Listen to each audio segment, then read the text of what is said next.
This is your warlord of weird, Sinn Bodhi, and you are watching, listening, dwelling with 55 Live.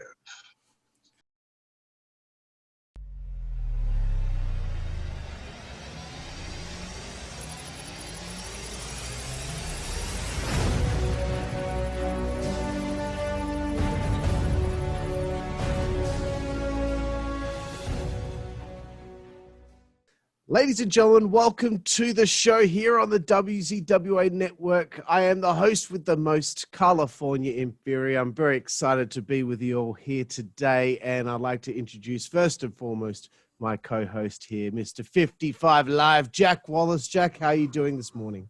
So good to be back. It's been like five, 6 episodes that I haven't been able to do due to work commitments or it being too late at night because you're a fucking night owl that stays up till 4 a.m. Whatever the case may be. So it's not only is it great to be interviewing someone at 11:30 in the morning, but it's even better to be here with someone that I am so curious about. Who's got quite the interesting story in professional wrestling, particularly his a short-lived but very, very interesting WWE run, which we'll dive deep into. How are you doing today, Carl? I'm tired, bro. I'm tired, but you know what? I'm going to get myself all pumped up here because we have former WWE superstar and TNA superstar. He's been all around the place, really. He is the one and only Sinn Bodhi. How are you doing today, Sinn? Hey, guys. How are you? Thanks for having me. Yeah, doing good, bro. Doing well, Happy man. to have you on the show. And we'll throw it over to Jack for the first round of questions. Well, Sinn, awesome to have you on the show today, man. And we'll get straight into the first question. As usual with everyone on our podcast, we always ask, how did you become a wrestling fan? I was stuck in a little ranch house, little farmhouse when I was a kid, and I just had 2 or 3 channels on the TV, and I had a bunch of comic books, and one of those channels had wrestling, and so to me it was just live action comic books. And hey, hold on one second. Karen, can you give me your headphones? Because I can barely hear these guys. And Yeah. my headphones are not. Mine are in the car. Awesome. Okay, well then, never I'll mind. get them. All right. Okay, I'll make 2. Okay, I'm sorry, guys. I could barely hear you. No worries, man. Yeah, when you get your headphones in, I'll just re-ask that question again. We'll go from there. Okay. Karen, can you give me your headphones then? I didn't, so that's that. Don't make me suplex you on this Zoom doohickey. So that way I don't incriminate myself by suplexing my wife for everybody to see, especially you guys down under in New Jersey. So or Mars or whatever, where the heck you guys are. So Oh God, where is Australia compared to the States? May as well be another planet, man. It's to the left and down a bit. It's so far away. So far away that the toilet. It's been a long time. When I got my first, when I got my release from WWE back in the day, like as talent, Australia was one of the first places that I did a tour. I really enjoyed it there. Thought it was pretty neat to see like a kangaroo just hop across the street. I thought it was like, when the chicken crosses the road jokes or whatever. I'm just like, y'all just see that kangaroo or am I hallucinating? And they're like, no. It's Yeah, so with the first question of the show, as usual, with everyone that we ask on the show first up, how did you become a wrestling fan?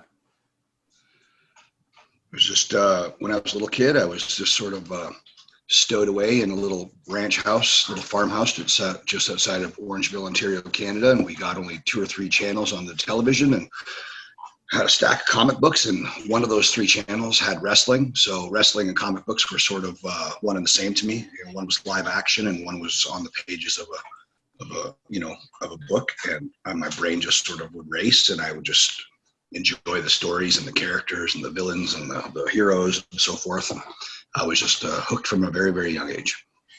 Awesome, man. That's pretty much like most of us as well, hooked from a very young age and we'll never grow out of it. I also read you were growing up with Edge and Christian, and in Edge's book, your nickname was Fatty as a child.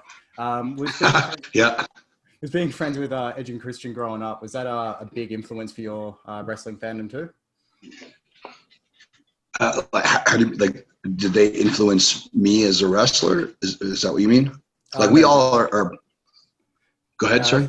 Sorry, when you were growing up with them, did they sort of influence your fandom as well? So obviously they were lifelong fans as well.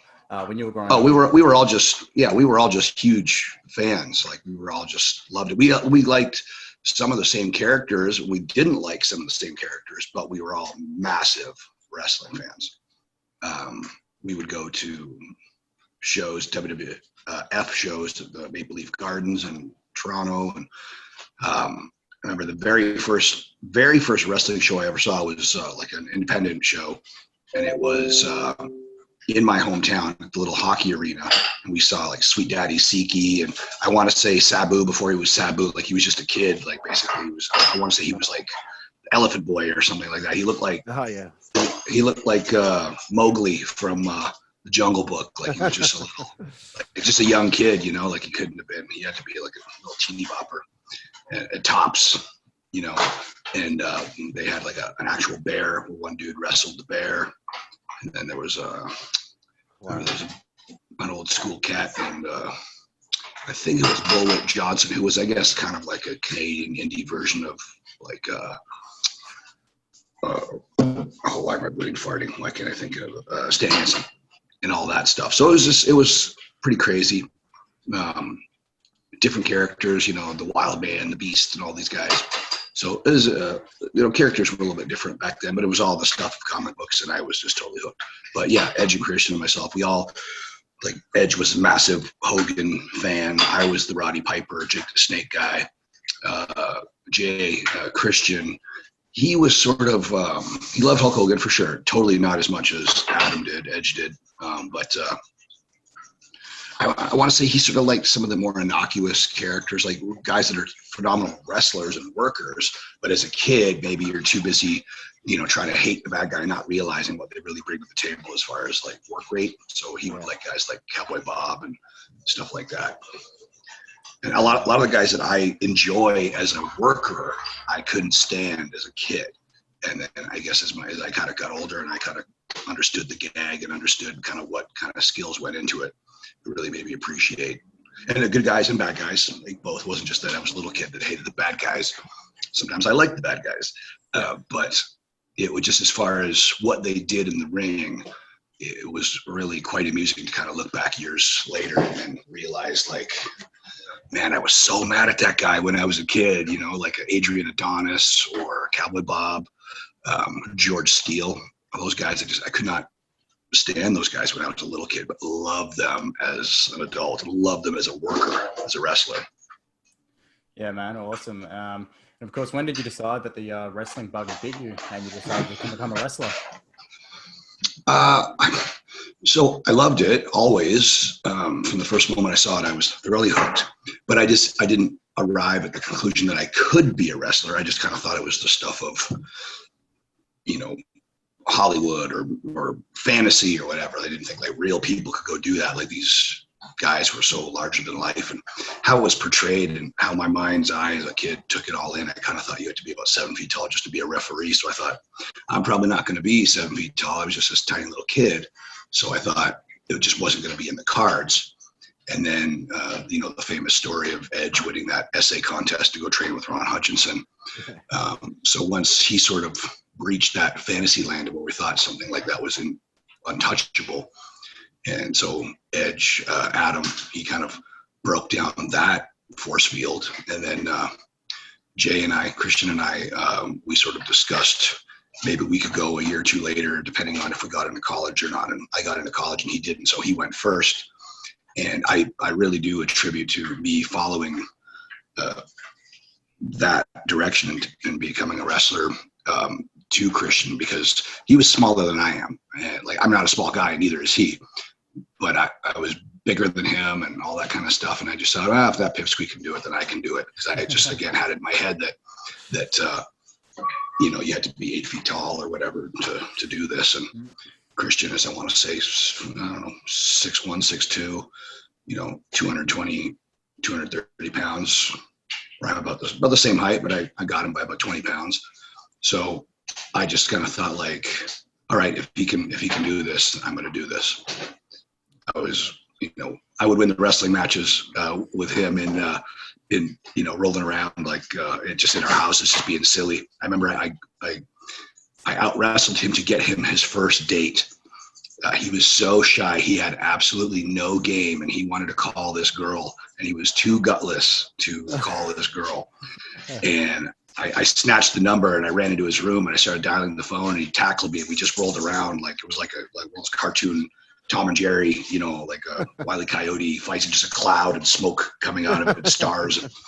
And we rolled around, and I pinned him down to the ground, and I literally had him like in a hold where he just couldn't get out of. And I picked up the phone with the other hand and dialed the number, and he's like, "Don't you do it! Don't you do it! Come on, you son of..." And I'm like, "The phone's ringing. The phone's ringing." He's like, "You bastard! I'm gonna get you. Whatever." And as soon as she went hello, and I put the phone up next to his ear, he's like, "You son of a..." He goes, "Hey, how you doing? What's going on?" Yes.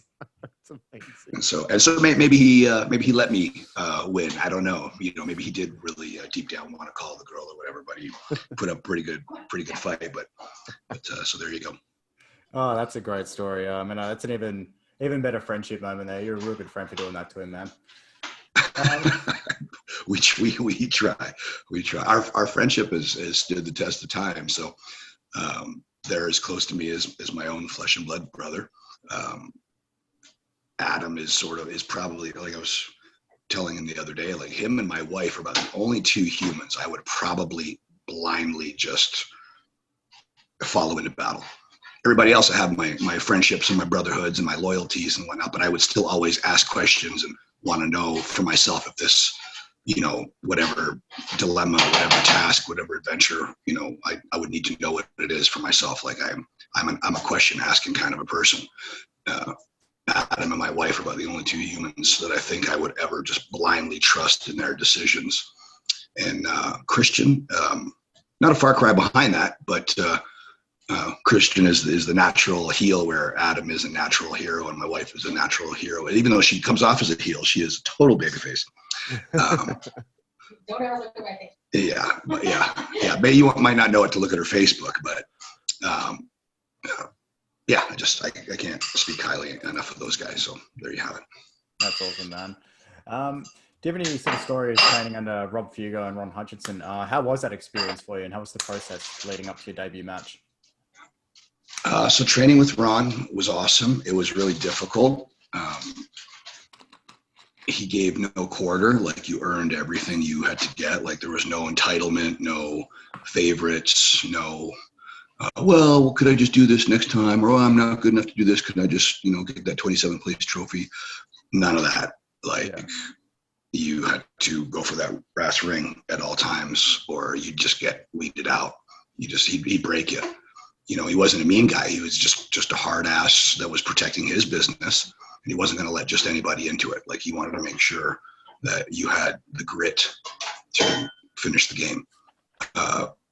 I've told this many times before, but like, my first wrestling practice with Ron Hutchinson was harder than my very first black belt grading. And that was no easy task, let me tell you. He said we wouldn't take a water break until somebody puked, and the class wasn't going to be over until somebody just said, "I'm quitting, I'm never coming back." So I want to say about 3.5 hours later, 3.5 hours later, somebody yacked all over the place. So we got a water break, and about 4 hours and 45 minutes ish, somebody just said, "Yep, I'm done, I'm never coming back." And the class was wrapped. Wow. And it did not get easier after that. Oh, and you hear about a lot of other sorry to chime in there, but I'm just saying, you hear about a lot of other places like the horror stories of WCW Power Plant, but this sounds like it's got nothing on that. All these places are designed to, just get the right people in the, I don't know if right people is the right word, but the gritty people, I guess, is maybe the better word. They didn't want tenderfoots in there. They didn't want little prima donnas in there. Weirdly, as your career goes, you may or may not turn into a prima donna, or maybe you're just already that underlying, but maybe you just don't play those cards until then. But I pride myself on just being pretty straightforward. I can make my mistakes. I'm not Mother Teresa by any means, but I try to be a good dude. And there you go. And I do believe in working hard. if wrestling student or people come into like our school, Snake Pit, FSW in Vegas, you're not just going to get like breezed by, like you're going to do the work. And then a lot of guys and girls get that rude awakening of like, oh, I thought it'd be easier. You just have to hit the buttons really quick on a video game or all this stuff. Or when I watch Raw or SmackDown, it doesn't seem like blah, blah, blah, blah, blah. I mean, they get a newfound appreciation for what those guys and girls do on Raw, SmackDown, NXT, AEW, Impact, ROH, CMLL, AAA, New Japan, et cetera, et cetera, et cetera. We're not mean. We're not hard asses. We're just protective of our business, and we want to make sure people with heart are the ones that get into it. So maybe that's an even better way to say it. We want to make sure that it's got people with heart. We don't want people that just expect a quick pat on the back. Like I'm going into my 22nd year in pro wrestling, and I'm always learning. So if I can always learn in my 22nd year, and I plan on continuing to learn, and then so can somebody at 6 months in or 5 years or whatever. Well, why am I not getting put on the card? Why am I not getting pushed? Well, be happy you're on the show. You know, we owe wrestling everything. Wrestling owes us nothing.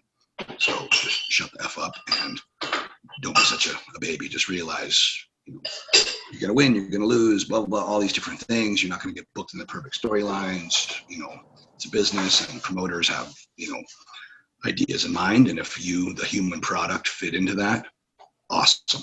If you don't, you know, the shoes are made for, right? And that's how that kind of goes. I've been on all ends of that. I've been the performer, the promoter, the producer, the coach, and so forth. So I get it from the different leveled standpoints. And that's how that is. But I think a lot of people don't realize, well, I can do moonsault. Why am I not in the main event? Can you do anything else? Can you make it look believable? Can you sustain a story? Can you generate heat? Can you generate sympathy? Can you generate fire and steam? You know, or can you just do a fancy move? You know, and I'm not healing on people that just do fancy moves. I'm super down with fancy moves. I just want to see them done in the right place at the right time. It's not the what, it's the how. Yeah, that's what we do.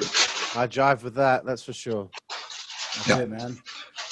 Like if I have the greatest moonsault of all time, and full disclosure, I can't even spell moonsault.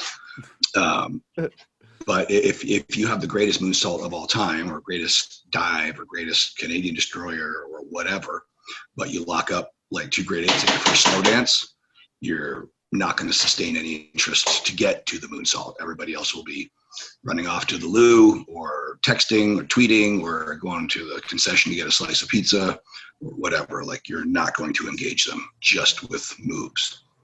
I always tell the wrestling students on seminars in my school and wherever all the time, like, my favorite wrestling match of all time is Star Wars.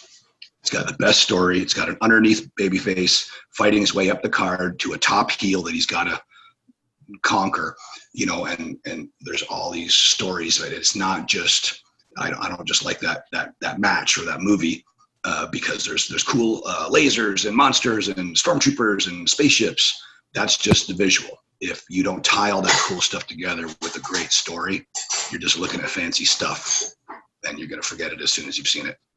You're just going to walk away and go, that looked neat, but I'm so emotionally not invested in it. Where are we going to eat? That's it. Just very, very. And I've got to chime in and say, how great was Darth Vader's babyface turn? I mean, exactly. That those right in the heart, that one. Yeah, absolutely. Well, and see, there's the sort of the trick when you start thinking about these characters and the dynamics in these stories. Like, is Darth Vader really the heel because people like him? So even if he's doing bad stuff, he's still over. So that's like Stone Cold getting, you know, he's booked as a heel, but he can do no wrong and he's getting over. So even though he's booked as the heel, he's a babyface. So, you know, he's not the same style of babyface as Luke. Like, Luke is that white meat Boy Scout babyface. Then Darth is that sort of Stone Cold, that anti-hero babyface, you know, Stone Cold, Edge, Undertaker, those guys that are gritty but still lovable or good guys, you know. I think the Empire, I almost said umpire. The Empire is he's the heel because nobody likes him, and he's the one that's stirring all the crap, you know, getting everybody riled up and creating all the heat.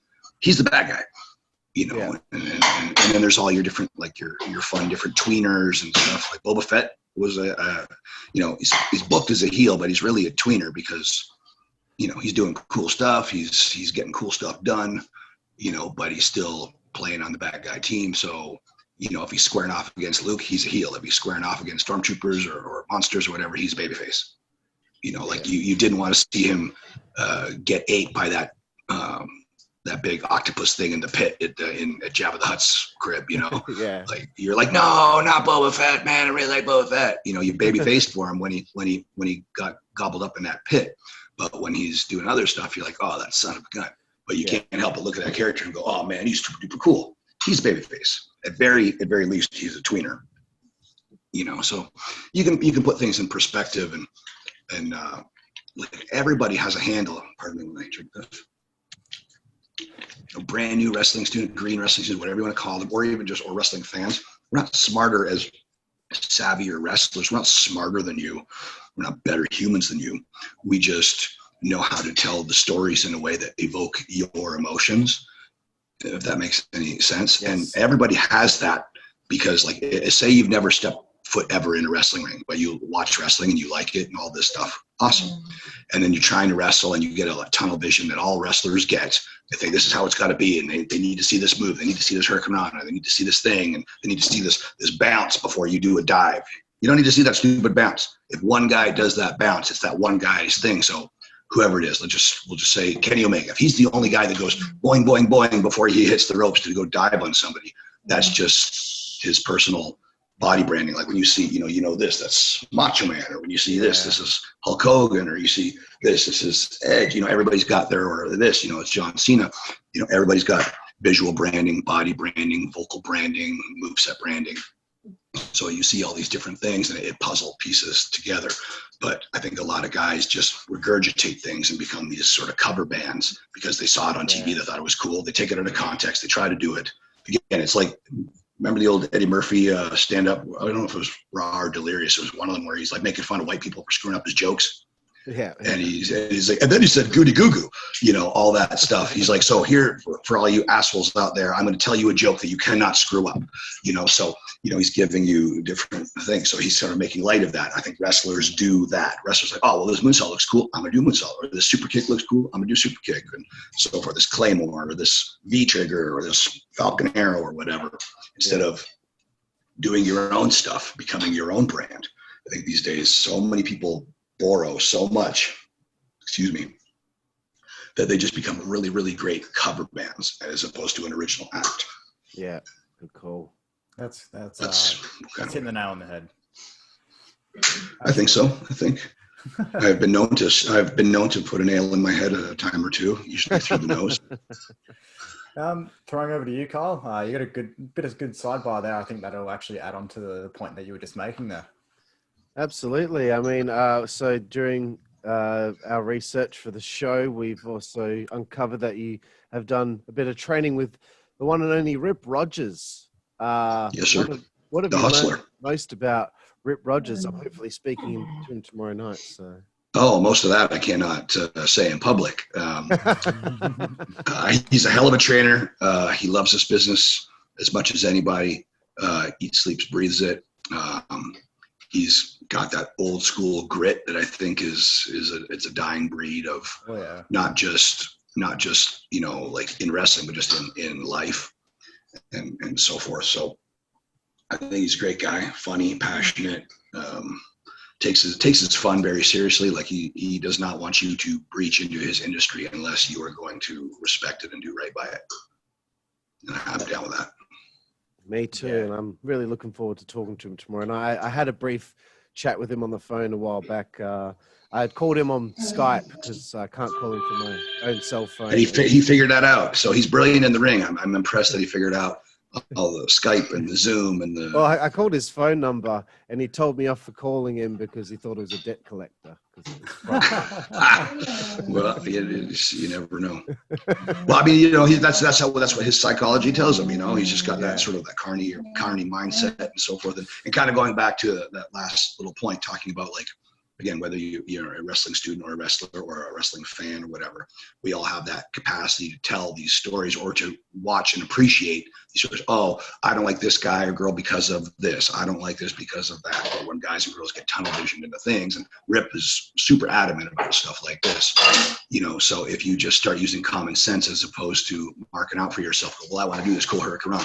Well, maybe there's just no room in your story for it tonight. So Yeah. toast it. You don't need it. Like, you don't have to dip into your toolbox and get every tool. Like, if you ask me to fix your coffee table, I don't need to bring over a truck full of tools and then chip away at the coffee table leg with every tool I can find. I'm gonna need what I need to make the table right. So it's the same thing in a match. Like, and I'm not talking about just phoning things in. And Rip is big on what I'm kind of talking about right now. Like, he wants less is more. He wants you to, put that devil in the details and put quality into things and not just waste stuff. And I think a lot of guys and girls think that, unless I'm running a spot, I'm not entertaining the fans. I'm chipping the fans. The fans didn't come to get their Hurricane Rana fix. They came to watch the characters they are invested in emotionally, whether they love them, hate them, they want to see those stories. And I think if you can do that, so again, wrestler, wrestling student, wrestling fan, you can go to a movie and decide it was entertaining, it was boring, it was riveting, it was stupid, it was clever. That's the only way that wrestling fans, wrestling students, and wrestlers break down matches. That there's no, you go watch the Avengers or something, and you're not going to look at your buddy and go, yeah, I don't believe that Spider-Man's dismount is something that he wouldn't have done there when he jumped in that building. Like, they're just going to go, man, Spider-Man, he's cool.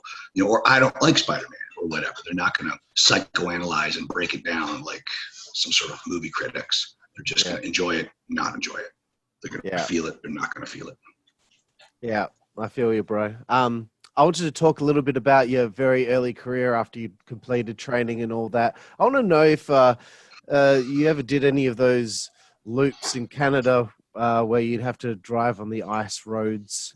And, the death tours.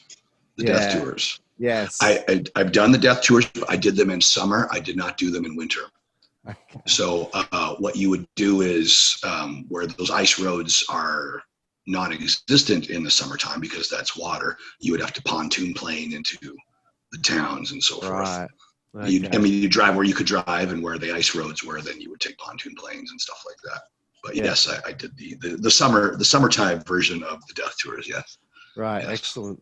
That's certainly paying your dues doing the death tour. I mean, it sounds like you're paying your dues doing something called a death tour. So yeah, and let me add on to the whole paying your dues thing. Like, I hear so many guys that are like, oh, well, I'd like to get booked in the show, but it's like an hour away.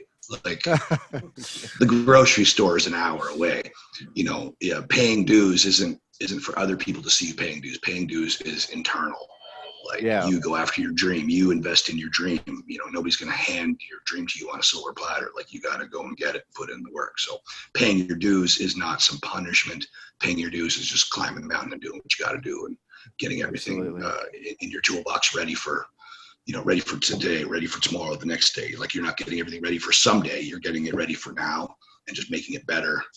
And it's basically that whole, like, enjoying the journey, not the destination, which I always sometimes have to tell myself that too, because I'm an artsy fartsy guy. I can, get despondent, happy, mad, sad, just the same as anybody. So there you go. This is Cookie. She just decided to do a run in. So here she is. She's the fun police. She's the fun police at my house. When the other dogs or cats are having too much fun, she lets them know they're not allowed to have fun. She's kind of like the government. She's kind of like the government here. She's every politician. Oh, you're having fun? Oh, no, take that away. Oh, you can't do. Oh, no, you gotta go and stay inside. Yeah, they're about there to. you go. They're about to take a lot of fun away with you. They're What's that? They're about to pretty much cancel all. They want to cancel any event in Western Australia that has a stage as a focal point of the venue. So any venue that's categorized or event that's high risk, meaning lots of crowded people, alcohol. So basically any music event ever, it's getting banned where we are. So thanks to that government, all the fun police, and hopefully that doesn't happen. I wanted to talk about your experience touring England in 2001 with Sure. Just Joe, aka Joe E. Legend, Yep, great working guy. with the likes Love of him. Tatanka and, of course, one of your mentors, Jake the Snake Roberts. How was that going to England in 2001? So Joe is one of the guys that really helped me out and really kind of learned me in my very early stages. Tatanka was one of the top baby faces that I got to work with and go over on. Got funny stories about both of those guys. England is where I actually met Jake the Snake for the very first time. So let me see if I can give you a quick sort of like a very quickie little story about each guy. So Joe Legend and we would sort of mess around and joke with the British cats. Like, we loved it over there. I loved it there. He loved it there. We were never disrespectful to it. We had great camaraderie with all the British guys.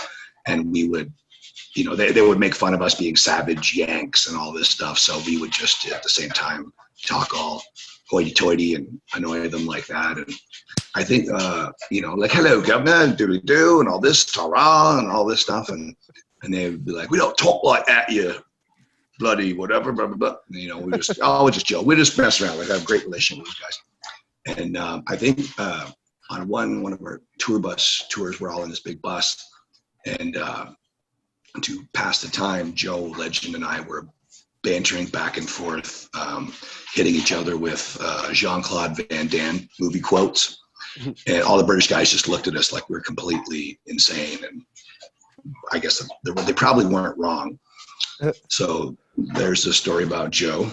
To this day, I call his wife Steve because I pretend to not be able to pronounce Svenja. So she is just Steve to me. So for years, my name is not Steve. And she does not talk like Arnold, but that's just my version.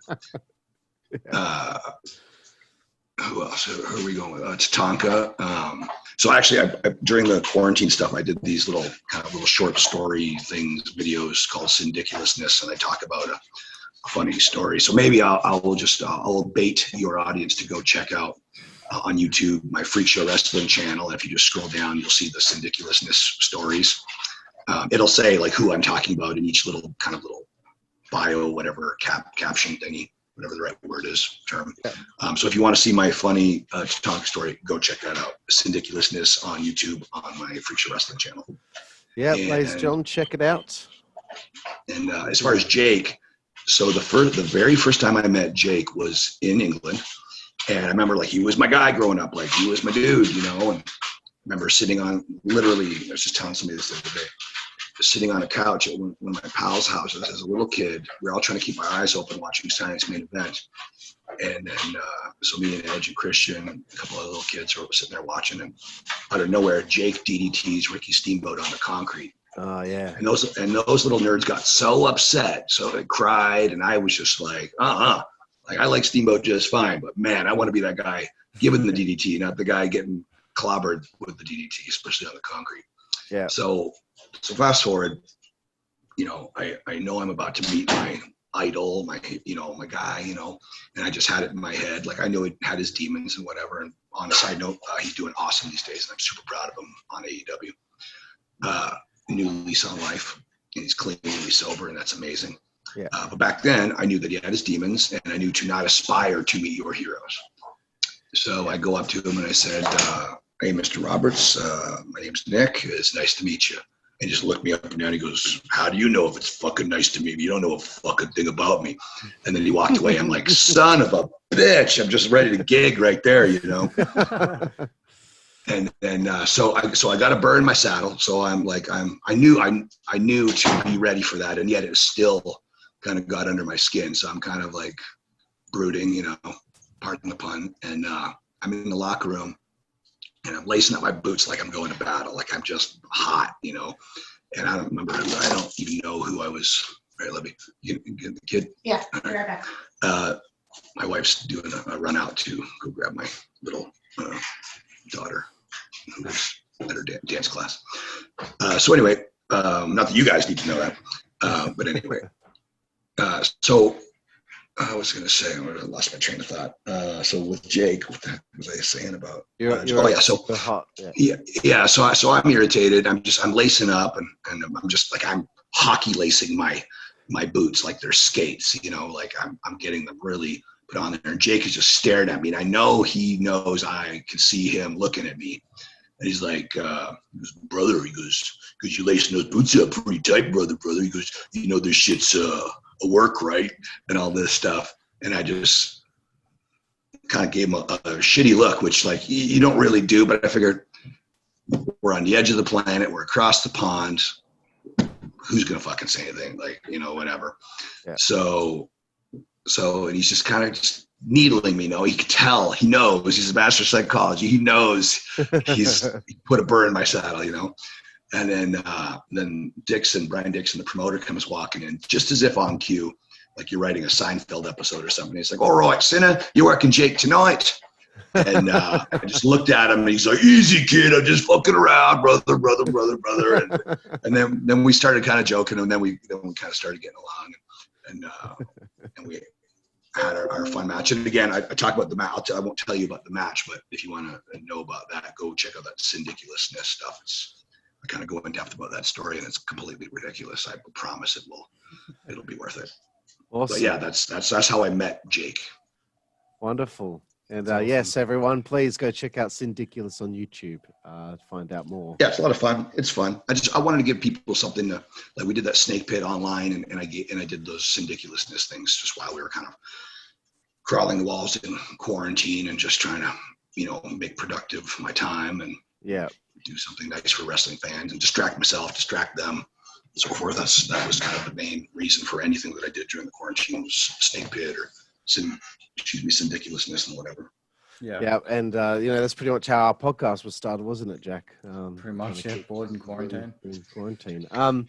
Before I throw it over to Jack, I just wanted to ask you about 2003 and signing with TNA at the time, as it was known, as Sinn. You'll be joining the Disciples of the New Church. How did that all come about, and how was that experience?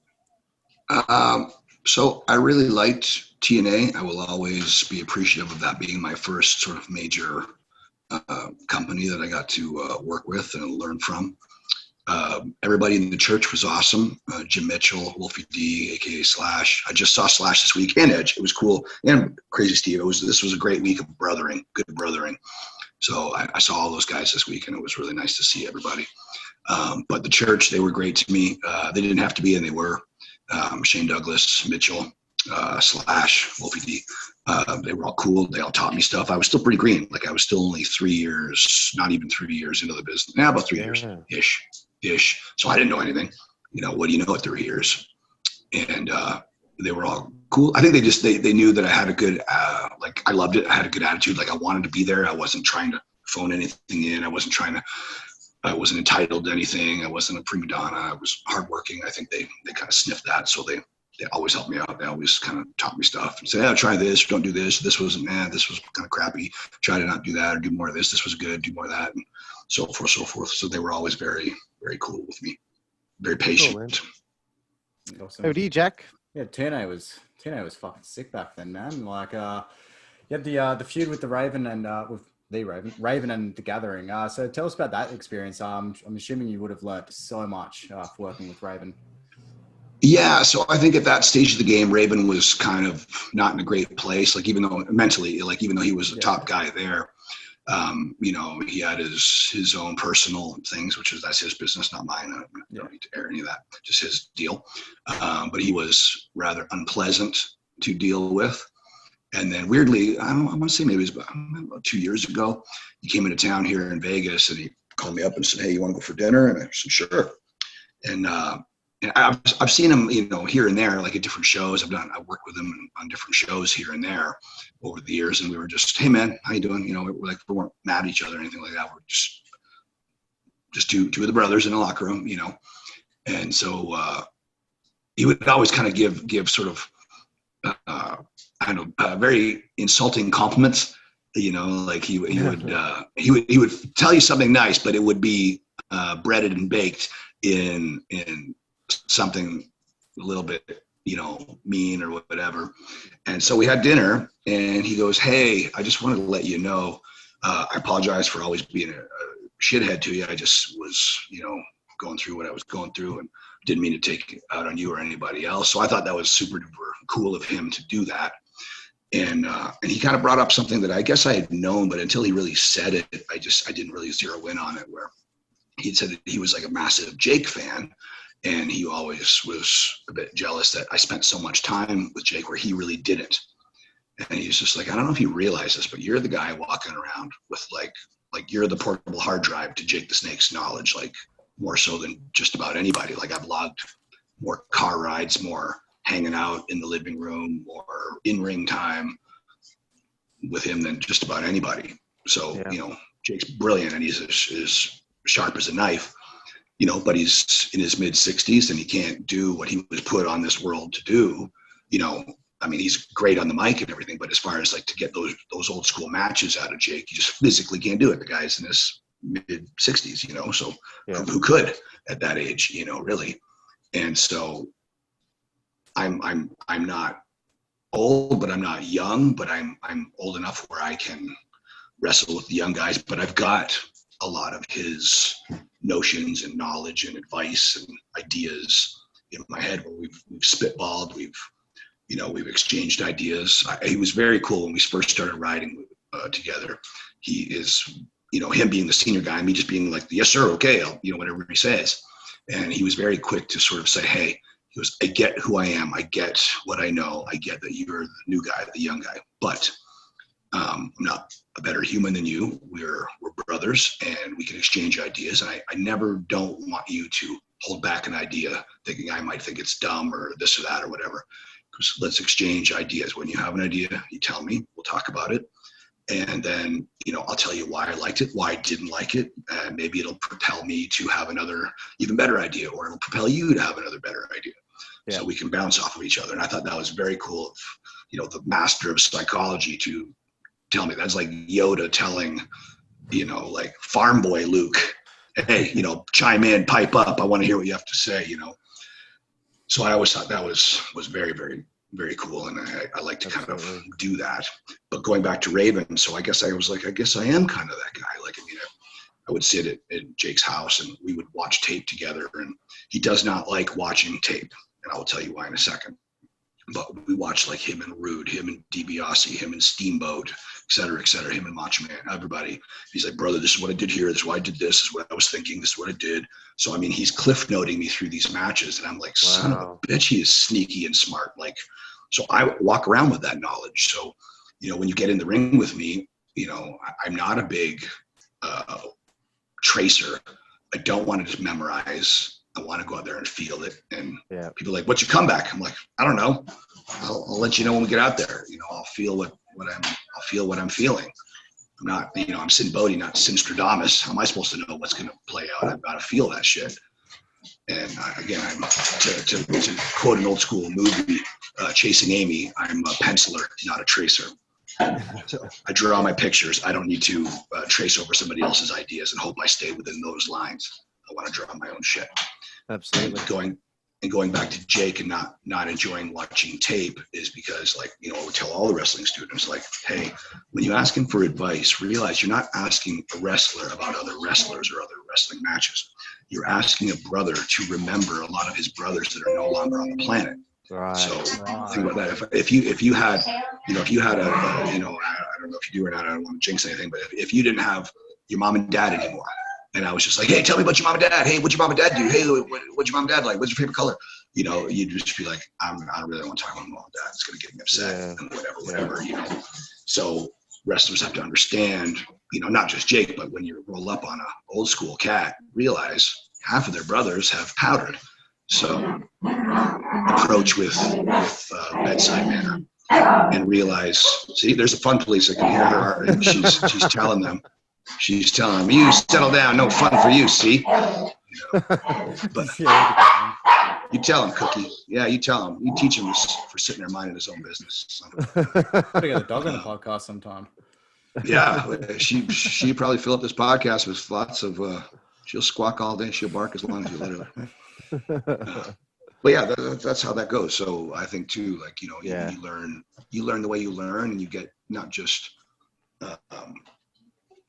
you learn as a man or as a woman, as opposed to a wrestler. You know, you learn it all together. You know, you grow in life just like you grow in the ring.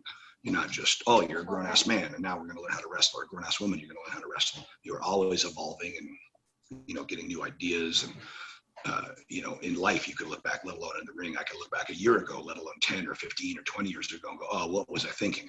You know, I could do that in life just as quick as I can in the ring. So if we preach to the younger generation of wrestlers, hey, be open-minded, hey, be cool with each other, don't just giggle when somebody does something goofy, like, oh, did you see so-and-so? Help them, you know, be a good brother or a good sister. And I say brother, I mean, like, Rock Riddle was talking about this today, like, guy, girl, or anything in between. If you're a worker, you're one of the boys. That's just a term of endearment. Don't need it any. It's not a gender thing. It's not a triggered whatever. It's just a term of endearment that just means you are in that fraternity. So that's when I say being a good brother. I have a lot of girls that are good brothers. You know, and so we would call them, hey, what up, bro? You know, I'll tell Angelina Love, what's up, bro? You know, like, I don't call her sis. I mean, I guess I kind of do because we grew up in the same town together. But all the other girls that I know that are wrestlers, I'm like, what's up, dude? What's up, bro? You know, like, that's what they are. So there you go. Yeah, man. It's actually a really good point was made before about sort of not bringing up sort of their old brothers that have gone. That's something for us to sort of take on, Carl, because we do interview a lot of guys from way back in the day, a lot of 90s wrestlers. So, and a lot of their brothers, as you were saying, no longer with us. So it's definitely an interesting point, man. Something a lot of people don't really. Yeah, I towed a fine line with Mo last night, obviously, with Mabel no longer being with us. I didn't want to get him too overly emotional. He did get emotional talking about his friendship with Owen Hart, though. Who's that? Mo from Men on a Mission. Yeah, Mo, great guy. Yeah, good dude. Yeah. He did get. I could see him get a bit teary-eyed when I'd asked him about Owen. Sure. So, yeah. For sure. And that's the same thing. It's like, you know, you can go online and it's funny to me because sometimes the compliments are even more insulting than the you know, the insults, because that's how out in left field some ideas are. And guys, you know, fans talk about wrestlers, or I guess just, you know, wrestlers, actors, athletes, musicians, whatever. They kind of forget that those are also humans, that they have feelings, that they have family, they have hot buttons, you know, they have things that they don't like. Like maybe you say one thing to this rock star and he doesn't care. You say it to same thing to another rock star and he gets all bent out of shape because that just happens to be something that sort of sets him or her off, you know. So I think fans, you know, like if you say, and I think it's a kiss of death to talk about politics online, but if you were to say anything about anything, you know, fans will just, oh, you're an asshole, you're an idiot. When I see them do it to wrestlers and actors and musicians and, you know, whoever all the time, like just another person, just this is our job, you know, to be a wrestler, a basketball player, an actor, whatever, you know, like I don't heal on fans for just having a different opinion. So it's kind of like the same thing. Like we could have a you know, different opinions, but just be cool with each other about it and so forth. Yeah, that's it. You know, we can have a healthy exchange of ideas. I know a lot of really nice people that do not share the same political views as me and vice versa. That doesn't mean that we're not friends and we can't have an intelligent conversation. Like if we all went around and just cancel cultured each other for having varying of an opinion, you know, where's that going to get anybody, you know?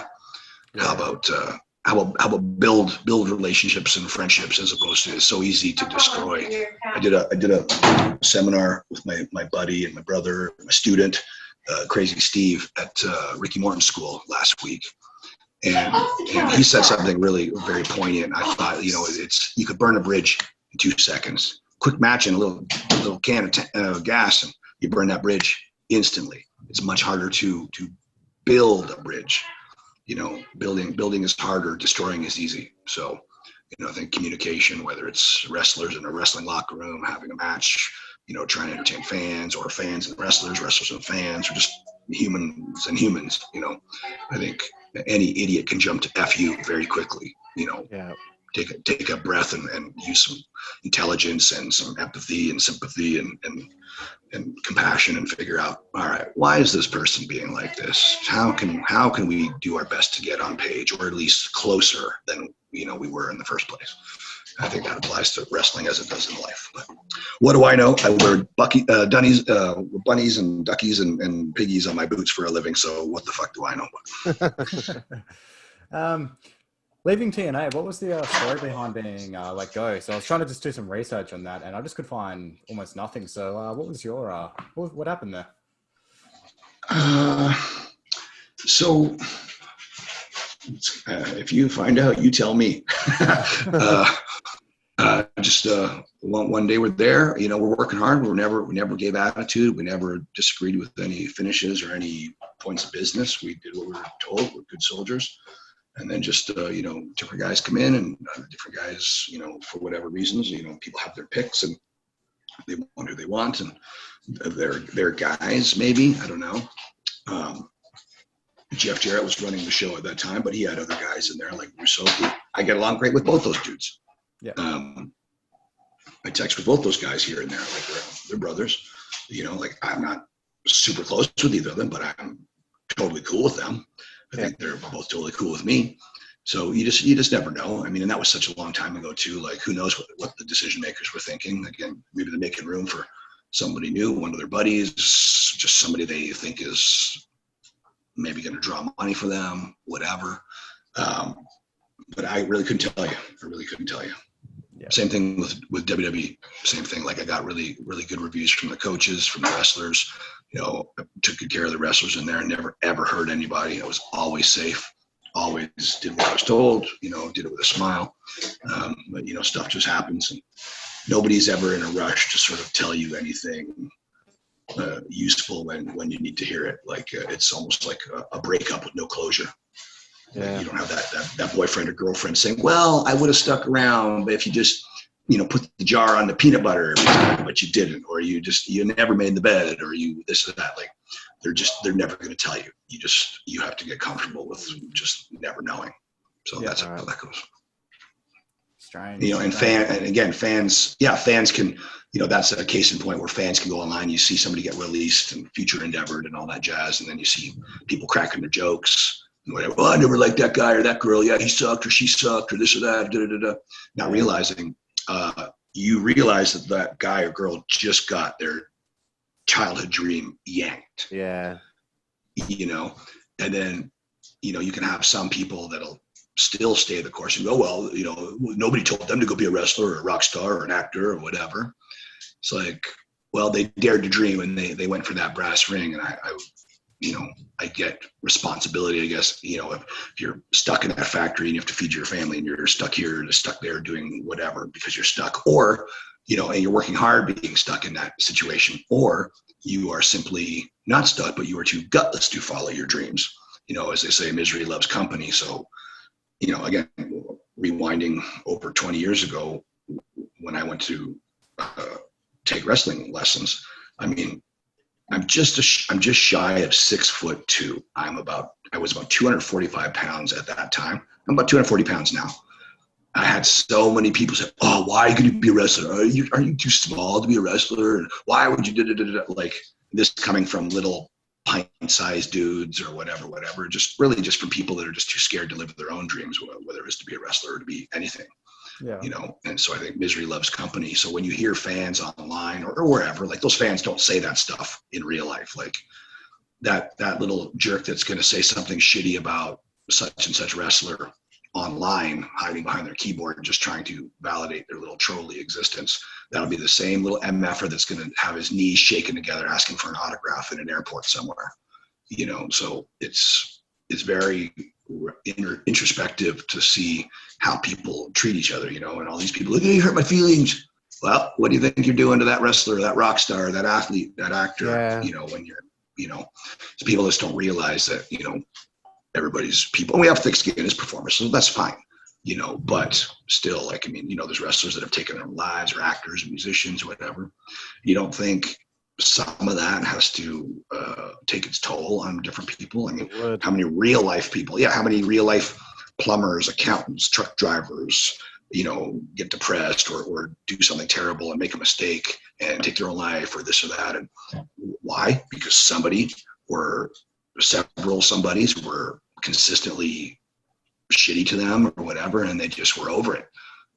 So I think people I'm not trying to cure world peace in this interview or anything. I'm just saying that it would be nice for people just to take a gulp of air and take a gulp of humanity with it and just go, I guess I don't need to be such a shithead. Or if I was to say this, would this hurt somebody's feelings? Or is this cool to say or not cool to say? Just because you are physically grown does not an adult make, So conduct yourself like a man. Someone online a while ago, actually, because someone was tearing apart Glacier, saying that he was nothing, he was a jobber, he wasn't any good. And I'm like, fuck you, dude. Like, we had this back and forth. I'm like, why are you talking like that about somebody? That guy worked his ass off to get to where he got to, and there's no need for you to tear him down like that. He sure did. He's a very nice man. Yeah. He worked his ass off. He tried to do something creative and unique, whether he's your cup of tea or not. Yeah. And how many matches did that guy that you had the argument ever have? Where did who that guy ever beat? Yeah, who that guy ever beat? Yeah. And so I giggle. I've tweeted it tongue in cheek here or there, but like every time I hear some fans say something really stupid, like shitty stupid, like saying something dumb because humans say dumb stuff. Trust me, I'm human. I know I can say dumb stuff. But when I see somebody say something shitty dumb, like on purpose just to evoke bad feelings, I just fantasize about the ending of Jay and Silent Bob Strike Back. Are you ding dong? Are you useless, Mark? Number 62 at yahoo.com. Yup. What? Okay. Nice. Next. I dare to fantasize. I'm not doing it. Nothing illegal about thinking it, or enjoying thinking it. Indulge me in that fantasy. But there you go. Gonna throw it back to you, Carl, for the next round. Cool, bro. Sin, I don't want to. I'm concerned about taking up too much of your time. You got your daughter, your dogs, and wife there at home, and we were supposed to be doing this tomorrow, not today. But so Jack, I might skip a few questions here and get to. I guess we're doing the Michael J. Fox Back to the Future interview, right? Because today is tomorrow for you, even though tomorrow is today for me. So I'm gonna be having lunch soon. I'll let you know if the world ends today or not. So there's a period of time. I too will be having lunch soon. It just happens to be late in the evening, so there's always a good time for lunch. So. After TNA, there's a period of time where you're doing some WWE dark matches, tryouts. You spend some time in FCW. When you finally got called up after all these years, and they, I don't know if it's a collaboration on the idea of the Kizarny character. Did you pitch the character, or how did that all? When I had my sit down with Vince, and again, I kind of cover this a little bit in that syndiculousness. So please check it out. I hope you guys will get a chuckle out of it. So when I had my sit down with Vince and we talked, and originally, like one of the reasons that I did the circus stuff, the sideshow stuff in the first place, like just years earlier, was I thought, of course, I thought it was interesting. But B, I just I had more than one little birdie tell me that Vince McMahon liked all that circus stuff. So, maybe if that was a tipping point thing, maybe if that was something that would interest the boss at some point, if I was given the opportunity, then there you go. Right. So fast forward again, I'm having this sit down with Vince, and I'm a legit circus guy. I didn't just go to the mall and put clown paint on or grab a balloon or a teddy bear and say, hey, I'm a circus guy. I'm a legit circus strongman, a legit sideshow geek. I can do all sorts of crazy stuff. I legitimately know how to do that. So when I sat down and Vince was kind of asking like to tell him about myself and all this stuff, I started talking about that, and he thought that was pretty interesting. And I think so. I was Sinn Bodhi at that time, but I would always, when talking to people about that stuff, I would always say sideshow or circus. I never really said carnival And I used that word because just knowing that pro wrestling pretty much originated in the carnival, I knew that Vince knew that. So I'm just trying to talk to him in terms and vernacular that he would maybe be more receptive to, or maybe more understanding to, just paint a better picture for him. Yeah. And so it did, maybe somewhat too much so. And then so he goes, all right, okay, awesome. He goes, very cool, very cool. Let me think about this. And the next day he came up to me. So this was at Unforgiven and pay-per-view. And the next day at Raw, he came over and said, okay, I've been thinking about it. And I'm going to call you Kizarny, which is Carney for Carney. And I totally understood. I'm like, okay. So there you have it. And so the name was his idea. And he asked me if I could speak Carney, to which I said, yes, this is Kizan. He said, all right, great. He goes, well, you're going to speak Carney. I thought, awesome. Here we go. Oh, yeah. And again, I had Ron Hutchinson in my head, always be a good soldier, do what the boss wants, and so forth. And, whether I liked it, didn't like it, didn't matter. I was just so damn happy to be there. I am so in love with the pro wrestling business. Woulda, shoulda, coulda. I'm a big boy. I'll make my bed and sleep in it. I was given a gimmick that I don't think was overly awesome, and I did what I could, everything I could, to make it as awesome as possible. Like in some ways it was very much me, and in some ways it was very much not. And in the ways that it was very much not, I tried to fill in those blanks as best I could. But it was never about work rate, or it was never about good or bad attitude. I was always, they were always happy with my work. They were always happy with my attitude. I think just the creative way the Kizarny deal played out wasn't what that company needed at that stage of the game. Right. Like, again, guys, I've got my fingerprints on just about every monster in this business today, from Bray Wyatt to Karrion Kross to Crazy Steve, different guys in different ways. But again, I have taught more than just the creepy monster guys, for sure. But I've definitely, helped those guys along in their character journey and so forth. So I think, if I was allowed to do what I would have been allowed, like what I was thinking, everything that I pitched was still just kind of sort of hit that wall of, like, if a writer didn't come up with it, they weren't going to use it. Yeah. I think was the case quite a bit then. And it wasn't so much so that it was just PG, like that might have been a hindrance, but I think I'll take interesting over PG. Just because it's PG doesn't mean it can't be interesting. Yeah. And I think I didn't want to dumb anything down, but again, what they gave me, I just tried to do as at the best of my ability. But I think if they were to let me be Sinn Bodhi, I think things would have gone very differently, but woulda, shoulda, coulda. I do not have a time machine, so I cannot speculate on that. I can guess. I can humbly, confidently guess and say things would have gone a lot different if they let me be me. But the cookie crumbles the way the cookie crumbles, and I'm a big boy, and I'm not going to, backpedal or woulda, shoulda, coulda. I do what I want. Again, even when I, as a human, when I do have a shittier day or whatever, my wife will remind me. She'll remind me and say, like, do you answer anybody? I'll tell her no. She goes, do you do what you want? I said, yes. Do you keep any schedule? Like, do you have to be anywhere from 9 to 5? No. I choose the towns I wrestle in. I choose what kind of merchandise I sell. I choose the way I wrestle. Nobody tells me what to do. And when I choose to teach classes, to choose to wrestle at shows, or choose to do whatever, it's on me. Like, I have no boss.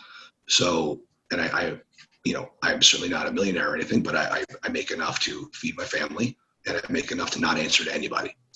Yeah. So I think, and so she's like, well then, motherfucker, what are you crying about? So there you go. So my wife, the voice of reason. as is my girlfriend. Yeah, I was joking. I tell everybody she's probably heard me say this joke a million times, but it's 100% true. She is my white knight. She is my hero, and she is the chicken hawk to my foghorn leghorn. And I always joke and say I'm afraid of no man or beast, but my wife scares the shit out of me. So there you go. I laughed. I was helping coach at the OVW Combine this week, and I was coaching alongside Al Snow, the OVW Grand Poobah, and also Doug Basham of the Basham brothers, and Dan the Beast Severin. And we were and Dan and I were just shooting the shit. And I used that line. I said, I'm afraid of no man or beast. And as soon as I said it, I realized he's going to kick my ass. And he started laughing. He goes, I know what you're doing. I get what you're saying, brother. And all this stuff. I was feeding into that line about just being scared of my wife. And he just gave up. I go, that's not what I meant. He goes, I know, brother. I'm like, all right, sweet. So no front rear naked choke for me then. Sweet. Awesome. Perfect. But yeah, that's the situation. Awesome. So, yeah. Hey kid, even though I'm on a podcast, don't worry, they can't see my kid's super shy. Let me see your haircut. She got her haircut. She's not gonna show me. I guess I have to wait until this podcast is over. She got a pretty fancy haircut, and now she's wearing a little beanie to kayfabe me. Now I have to see what she looks like. Yeah. Cool, man. Yeah, we're actually going to be speaking to Doug Basham on Sunday, so pretty excited about that. You tell that sexy son of a bitch I said hello. I will. So the vignettes for Kizarny air. You make your debut against MVP on the January 2nd, 2009 edition of SmackDown. You pick up the win. I watched this back maybe last week, and I kind of felt like the crowd didn't know whether to go for you or to boo you. The crowd were a little bit weird in that matchup. What was your perspective on that? So, again, one of my good brothers, Dr. Tom, he was in gorilla position as I went to the curtain, and I kind of knew as a worker, like again, as an employee, I was always taught to do what the promoter wants. As a worker, I couldn't help but think what I thought. And I just remember thinking, like, they want me to squeak out an 11-minute or 10-minute victory on a guy on a losing streak. Yeah. I don't know that that's a great, like on any given story, on any given episode, like if I was already an established character, okay, fine, no problem. But I thought for a debut match, I don't know that that's what the fans needed. Like, Yeah. I needed to go destroy somebody in like a minute. Yeah. And not fight from underneath for 10 minutes again on a dude. Even though MVP is awesome and he's tough as nails, but just as far as I'm just talking storyline, he's a guy on a losing streak. So people are starting to kind of flip him babyface because they're generating sympathy for him. Exactly. They feel bad for him. And then, so as I'm walking through, I look at Dr. Tom going through the gorilla, and I'm just like, I do that, and this is what Doc does to me. He looks at me and goes, I'm like, great. The Doctor of Desire doesn't know what to do. I'm fucked. So I think that Jersey audience is sort of more of a heel audience, and I looked like a bad guy. I moved like a bad guy. So I think confusion was my friend. Like I think so instead of them, because Vince totally wanted me to be a babyface, ultra babyface. I didn't see it, and the agents didn't see it, and the boys didn't see it, and I don't think the fans saw it. But that's what Vince saw. And again, I was just going to be a good soldier, and I was going to do what the boss wanted, and that was that.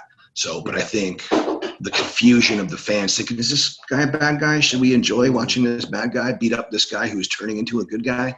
So I think the noise was a very confused noise. I think those fans didn't know what to do. And it was, I want to say, the third hour of a 4-hour double taping. So they were tired, so there's just a lot of weird factors to it. And again, I think, like I was a bit thrown off because till that point, like now, wrestling good guy or bad guy, I can do it in my sleep, no problem. But at that stage of the game, I was about 7 or 8 years in, and I want to say I probably wrestled, about 90% of my matches as a bad guy. So now I've got to think a bunch of cool stuff to do and funny stuff or weird stuff, but also so I have to think of a whole new different kind of a moveset. Or so I thought. I might have a different mindset now. Like I wrestle damn near the same as a good guy and a bad guy, and I use the same moves as a good guy and a bad guy. I just know where and when and what to do with it. back then I was so used to being a very kick punch bad guy. And then all of a sudden now I'm a good guy. And so that threw me for a mental hurdle right there. And trying to think of moves as a weird character, but everything that, I kind of threw at the agents, they kind of thought, I don't know if that's going to piss off Vince or whatever. As opposed to just going out there and doing it and then having maybe Vince go, oh, that was funny, or oh, that was cool, or oh, don't do this, or oh, yeah, do more of this, or whatever. I think the mindset of the agents at that stage of the game were kind of, they didn't want to take a whole lot of chances on a new guy. So I think if they just let me out of the gate and said, go get over, like if they just told me that, or go get heat, whichever, I think I would have had a lot more fun and could have really wrapped my brain around that a lot more. But I remember everything that we're like, well, what if I did this? Like, oh, you can't do that. Well, what if you did this? Oh, no, Vince will fire both of you do that, Yeah, right. So I'm like, I don't know why. And then I would see similar stuff not too far down the road, so it was a very uphill battle as far as that, just trying to figure out what the character was. And there's only a few spots on TV, like there was a few vignettes. There was a match in a battle royal and a couple backstage things or whatever, but I did a whole ton of live events, of live events. Yeah. And I wasn't the first match. I was somewhere, always in the middle somewhere, but I'm on a card basically as a glorified indie guy. No disrespect to indie guy. I'm an indie guy, but at that stage of the game, I'm like this one indie guy in the middle of a card full of Edge, Christian, Big Show, Undertaker, Triple H, Hardy Boys, and just the list goes on and on. Yeah. And then there's little old me. Yeah. I'm either wrestling MVP or maybe Chavo or maybe like Hawkins or Ryder or somebody, or Eric Escobar, who was Vicky Guerrero's bodyguard for a minute. So I'm wrestling guys that are maybe with the exception of Chavo and MVP, we're still kind of new guys and not very well-known guys, so it's not like I'm in there against Jeff Hardy, who I could do no wrong and people are going to cheer for Jeff. Yeah. Or I could be in there with, I don't know, I'm just trying to think of whatever bad guy in there. Like if I was in there with Edge and he was the heel, like he's such a good heel that what he did would have made them love me, let alone whatever I could have brought to the table. So I was in there again with guys that were, aside from MVP and Chavo, guys that are just, okay, well, if he beats him, he beats him. If he doesn't, he doesn't. So I think we did a pretty damn good job of making people care about those matches. Like we'd have agents like Steamboat, Arn, Malenko, IRS, they'd be like, good shit, kid. All right. Like you got over on that card. Holy crap. Like good job, so it was never an issue of work rate or attitude. I think it was just, I want to say between, budget stuff and so forth, whatever they were doing, it just was just luck of the draw, I guess. Yeah. Over to you, Jack. I did read that shortly after your WWE release, you had hopes of touring Japan, which never came to be. Could you tell us about this tour and what your plans were? So I didn't have any exact plans on touring Japan. I just wanted to wrestle in Japan. I grew up as a martial arts brat. Like I loved wrestling, but my family business was martial arts. My dad was a ranked fighter. My mom owned a dojo. I grew up at karate tournaments, like as a little kid running around at karate tournaments with like Chuck Norris and Benny the Jet and all these different high-end martial artists. So I was even a ranked fighter in my earlier days in Canada. My dad was a ranked fighter in the States and in Canada. I never trained at any little like family martial arts stuff. I trained with like Canadian champions, American champions, world champions. So I learned all sorts of stuff. And I mean, martial arts is rooted in Japanese culture, and that was very heavy in my life. And I really wanted to go and wrestle in Japan. And so I'll put it out there right now. Whatever promoters are out there, whatever, I want to come and wrestle in Japan. So if there's a promoter out there that wants me to be in Japan, I've had so many people tell me, oh man, you'd be awesome in Japan. I'm like, I'd like to think so, but I would like an opportunity. I've had matches air in Japan. I have just never set foot in Japan. So, I mean, I wrestled other Japanese wrestlers, from Yoshida to Kaz Hayashi, and been in there with Liger and so forth over here, but I want to go over there. Yeah. And I think that might I hate using the word character, but for lack of a better term, character, because it is me. It's just me with the volume cranked. I am a legit circus dude, and I'm pretty nutty when you get me surrounded by ropes and turnbuckles and so forth. But yeah, I'll definitely say like I would like to go and wrestle in Japan, and I will not disappoint. Awesome, man. That's awesome. Before I throw it back over to Carl to sort of tie this all up, I wanted to sort of talk about your own variety stunt show. I believe, from my perspective, branded as also a pro wrestling promotion called Freak Show Wrestling.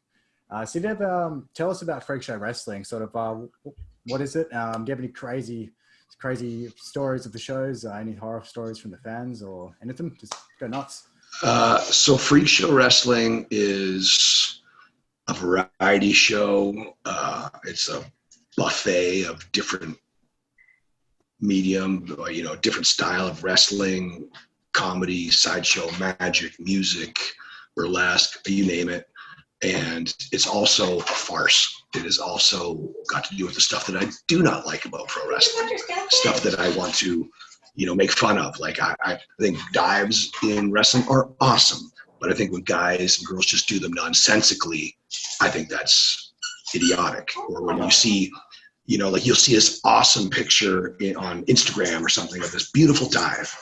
And what wrecks that photo is underneath that beautiful dive, you'll see the loving arms of this wrestler waiting to catch this person. Like, you don't want to look like you're collaborating. Like, it's got to look like if Luke jumped off the Death Star and Darth went, "I'll catch you, bro," you're going to get took out of the story very quickly. So it's the same thing with pro wrestling. So on Freak Show, where you see guys like, 2 or 3 guys on the outside, and one please. So, the guy's going to do the dive. Cookie, relax, bro. We're just having fun. So,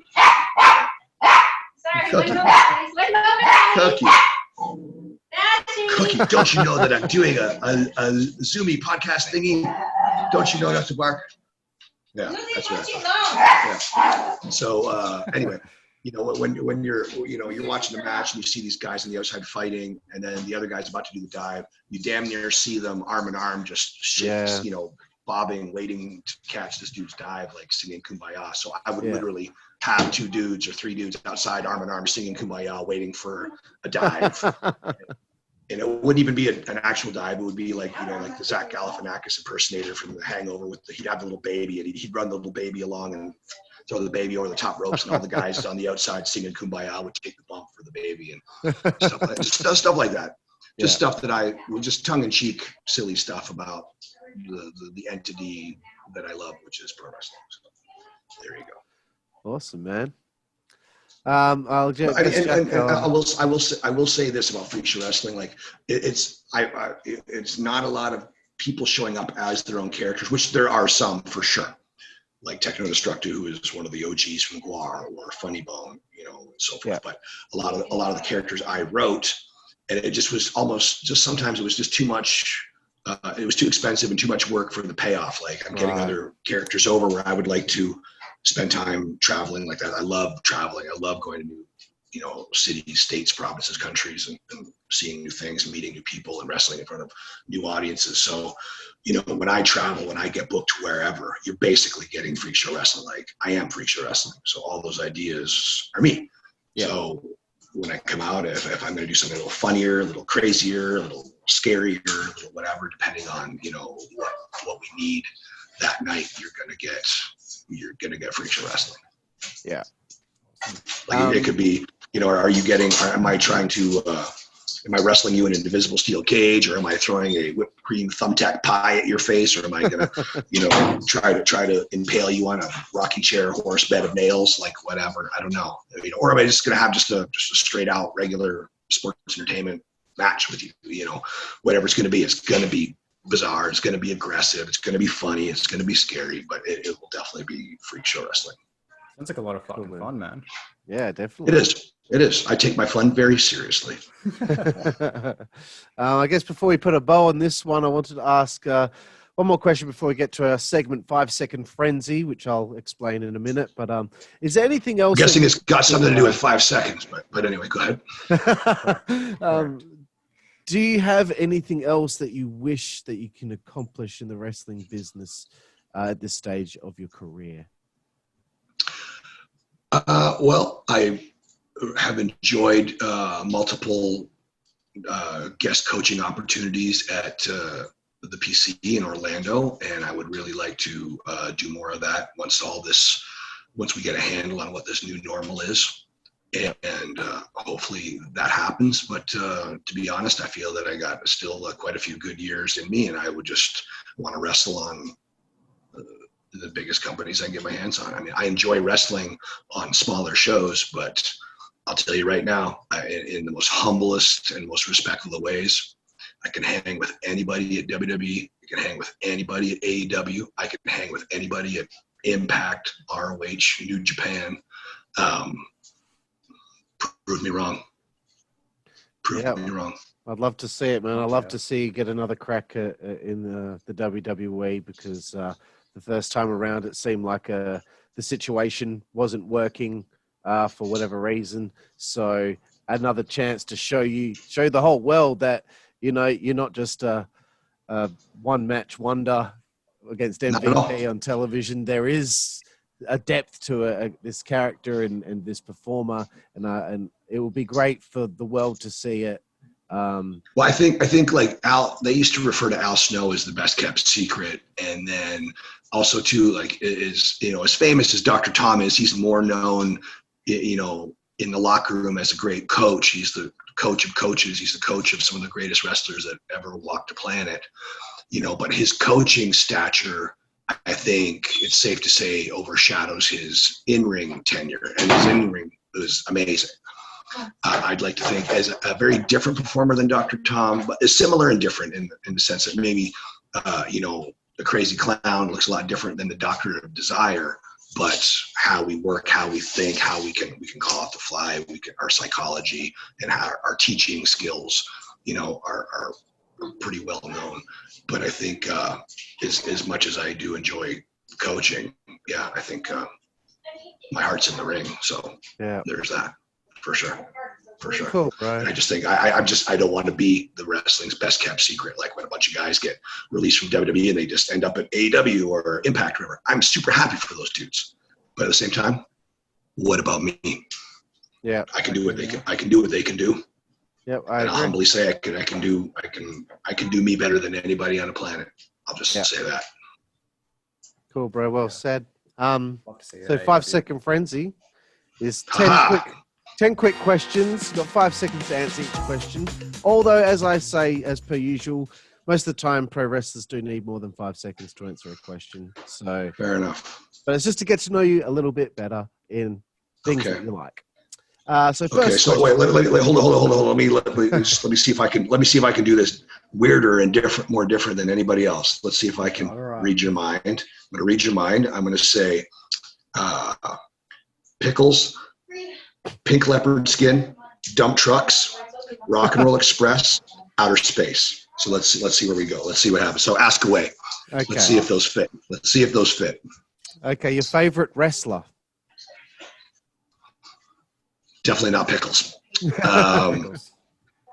Jake the Snake. Your favorite opponent? Gangrel. Awesome. Your favorite match that you've ever had? Where's the park? I'll do it back. My Michael Jackson knife fight with Gangrel. Awesome. Love you. I'll come and meet you in a minute. Your favorite TV show? I was talking to my wife, not you. Oh. Okay. Right. Favorite TV show? What was favorite TV show? Ooh. I have just way too many of those. I'm brain farting because I have too many, and I'm just gonna do it like a mental dump. Man. A-Team. Nice. Your favorite film? Star Wars. Excellent. Favorite food? Sushi. Your favorite place to eat on the road? Waffle House. Yep, that's 2 in a row now, I think. Favorite alcoholic beverage? Red wine. Nice. Excellent. I just drank this bottle last night. There you go. Favorite female body part? Boobs. And the last one is Actually, that's actually not true. It is politically correct and as Boy Scouty as this is going to sound, honestly, is mind and heart. Because you could be the most beautiful on the outside. If you got nothing to say and you got no substance, I'll be bored in 10 seconds. Oh, yes. I get you, bro. And we've had that answer quite a few times as well. And the final boobs are cool. Boobs are also really cool. They're fantastic. They're fantastic. And the last one is your favorite curse word.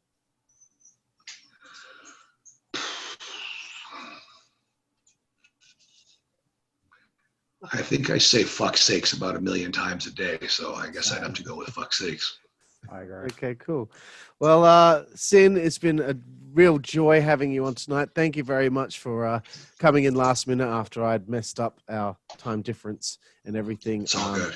But I just want to say this has been such a wonderful conversation, and I've learned already so much from you just through this conversation. You have a fantastic, wonderful mind for the wrestling business, and your story is one that I've really enjoyed, and I hope you're very proud of everything that you've accomplished. Thank you. Thank you very much. I appreciate that. And ladies and gentlemen, that was the show here on the WZWA Network alongside my co-host Jack Wallace and our new friend Sinn Bodhi. We will see you next time. Thank you. Yes, sir. Thank you.